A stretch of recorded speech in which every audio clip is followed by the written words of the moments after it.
Apple's released quite a few new phones this year. The iPhone XS and XS Max, which I've already tested on my channel, and then 6 different flavors of this guy, the iPhone XR. Basically Apple's budget phone with the price of a flagship.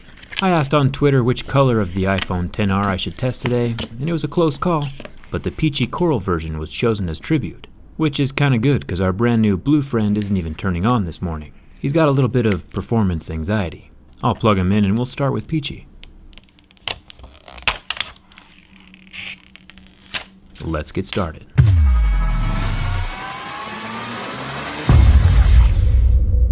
Inside the box we have the standard slow charger, along with the Lightning headphones that you can't use anywhere else, and the proprietary Lightning cord, with no dongle for the missing headphone jack.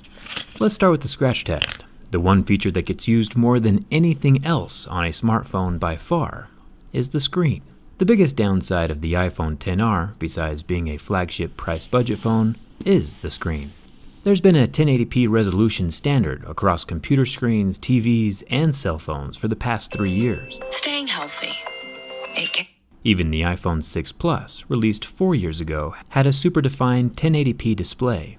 But Apple here sneakily dropped the iPhone XR from a high-definition 1080p screen down to just 828. You can always say iPhone users just don't really care about specs. But there's a line that got crossed when Apple takes advantage of that and keeps the high price of $800 after tax while handing out hardware from 5 years ago. Glass is still glass though, and scratches at a level 6 with deeper grooves at a level 7. Apple's never been a leader in screen resolution, but going backwards in technology is a slap in the face to unsuspecting customers. There's one 7-megapixel front-facing camera hidden up in the notch, along with a metal earpiece grill, very solidly attached, and won't ever be coming out on its own. Another difference between the XS and XR is the build material. While the more expensive XS is made from stainless steel, the regular expensive XR is made from softer aluminum. Anodized aluminum. Anodizing is a pretty amazing process where the metal is dipped and electrically coated in a super hard protective layer of oxide, and can literally be any color we want, so it makes the color matching look pretty sweet. Even the SIM card tray with no expandable memory slot got dipped in the same anodizing bath. The buttons are made from metal, along with the top of the phone, and the mute switch slider over here on the side. I still think every phone should have one of these switches. The volume buttons are made from metal, and the bottom of the phone, right next to that missing headphone jack, is also metal. The only thing down here is the Lightning port and the little metal grills for the loudspeaker and microphone. The back of the iPhone XR is made from glass, still has that wireless charging. I think the coloring is a great idea, and definitely adds a nice splash of uniqueness to the smartphone world. If the Apple logo gently glowed for notifications like it does on the Razr phone, it would look even cooler.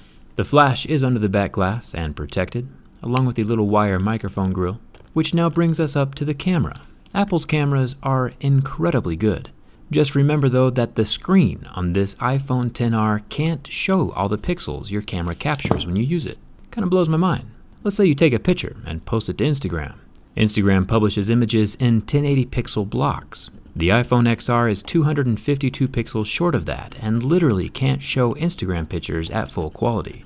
This is an $800 phone that can't even social media right. Not to mention Apple is still advertising a sapphire lens cover protecting the camera, which should scratch at a level 8 or 9 on most scale of hardness, yet we are still seeing heavy marks at a level 6, 7, and 8. Other sapphire manufacturers like this Tissot watch face manage pure sapphire just fine. The Tissot sapphire has no scratches below a level 8. It's kinda messed up that with Apple you aren't getting what you pay for on so many levels. The phones are very pretty though, no doubt about that. But if all you want is just beautiful surface-level aesthetics, or just want to cover up the Apple logo, just spend a few dollars and slap a D-brand skin on your current phone. Then use the rest of the money you had saved to literally book a round-trip ticket to Hawaii. You can get to Hawaii and back from basically anywhere in the USA for the price of this phone. The inexpensive skins are linked in the description. Huge thanks to D-brand for sponsoring this video and inspiring colorful phones everywhere. Not to mention, if you purchased basically any other phone in the past 3 years, you'll be able to Instagram at full quality on your trip. You might be like, but Jerry, what about YouTube? Is the YouTube app still going to work okay with this lower resolution screen? Yeah, it works. 720p is just fine. It'll even pretend to let you select 1080p. And of course the XR will use your data to stream that 1080 into your phone, but you won't get the high definition displayed on your screen. The pixels just aren't physically there to do it. Of course, if you see someone who has or loves this phone, there's no need to make fun of them. Remember, they are just 252 pixel rows short of the full picture, and not quite all the way there hardware-wise if you catch my drift. The iPhone XR is a 6.1-inch 828 by 1792 IPS LCD, and lasted 10 seconds under the heat from my flame, going completely black and turning off. It's kind of a risk to burn pixels on the XR when it doesn't have any to spare in the first place, but they all did make it back to life with a full recovery. Now it's time for the bin test. Apple is using the stronger 7000 series aluminum on the iPhone XR, so it should be solid, but the only way to find out for sure is with a structural flex. Bending from the front yielded no movement in the phone, no kinks in the frame or bending in the body. Bending from the back got the slightest of flexes, but nothing to get excited about. Our little orange friend is built like a solid, low-resolution brick. If Apple charged $500 or maybe even $600 for this hardware, I'd be pretty pumped.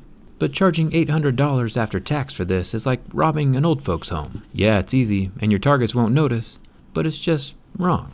Apple didn't get to be a trillion-dollar company by selling stuff at a fair price though, so it is what it is. The XR is structurally sound. Even if the Sapphire isn't pure and the screen automatically downgrades Instagram and YouTube, it does pass my durability test. I'll probably give away this unharmed blue iPhone XR over on my Twitter or Instagram, so come hang out over there for the giveaway. You can always sell it and buy yourself a real phone. Customize your current phone with a dbrand link in the description, and thanks a ton for watching. I'll see you around.